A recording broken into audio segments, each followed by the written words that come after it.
Mirzapur fans కి ఇది నిజమైన పండుగ.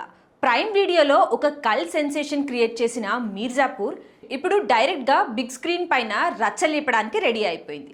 అఫీషియల్ గా డేట్ లాక్ అయిపోయింది. సెప్టెంబర్ 4, 2026. మీర్జాపూర్లో ఉండేది కేవలం వైలెన్స్ మాత్రమే కాదు, అది ఒక ఎమోషన్. మేకర్స్ ఇప్పుడు రివీల్ చేసిన కాస్ట్ డీటెయిల్స్ చూస్తుంటే ఫ్యాన్స్ కు మైండ్ పోతుంది. కలీం భయ్యా పంకజ్ త్రిపాఠి గారు మళ్ళీ తన కామ్ అండ్ డెడ్లీ స్టైల్తో తిరిగి వస్తున్నారు. ఆలీ ఫజల్ బిగ్ స్క్రీన్ పైన తన మాహం చూపించడానికి రెడీ. ఎవ్రీవన్స్ ఫేవరెట్ మున్నా భయ్యా. అవును, దివ్యంటి తిరిగి వస్తున్నారు. మున్నా భయ్యా రిటర్న్ కోసం ఫ్యాన్స్ ఎన్నో ఇయర్స్గా వెయిట్ చేస్తున్నారు. ఇప్పుడు ఆ కళ సాకారం అవ్వబోతుంది.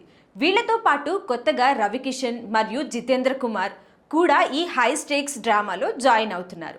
వీళ్ళు కలీం భయ్యాకి సపోర్టా లేదా గుడ్డు పండిట్కి ఎనిమిసా అనేది ఇప్పుడు పెద్ద సస్పెన్స్. మీర్జాపూర్ అంటే డర్టీ పాలిటిక్స్, పవర్ స్ట్రగుల్స్ మరియు గట్టిగా ఉండే యాక్షన్. ఈ థియేట్రికల్ మూవీలో అవి ఇంకా గ్రాండ్గా ఉండబోతున్నాయి. బిగ్గెస్ట్ క్వశ్చన్ ఏంటి అంటే, ఓటీటీలో హిస్టరీ క్రియేట్ చేసిన మీర్జాపూర్ బాక్స్ ఆఫీస్ దగ్గర రికార్డ్స్ బ్రేక్ చేస్తుందా? మున్నా భయ్యా రిటర్న్ గురించి మీ ఎగ్జైట్మెంట్ను కామెంట్స్లో షేర్ చేయండి.